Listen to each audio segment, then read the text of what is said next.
আমাদের কলেজের পাশের দোকান থেকে এরকম গরম গরম আলুর চপ তো প্রায় দিনই কিনে খেতাম, তো ভাবলাম একবার নিজেই বাড়িতে বানিয়ে দেখি যে খেতে কেমন হয়।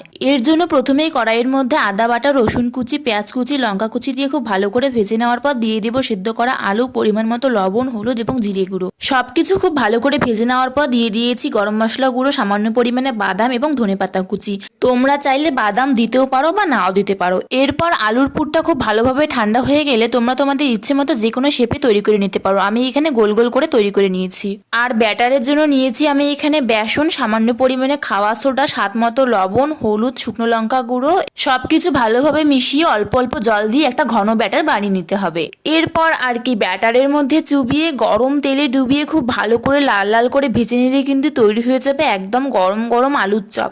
দোকান থেকে কিনে খাওয়া আলুর চপের থেকেও কিন্তু আমার নিজের হাতে তৈরি আলুর চপটা খেতে আমার বেশ দারুণ লেগেছে। তোমরাও কিন্তু একবার ট্রাই করে দেখতে পারো। Thanks for watching, by.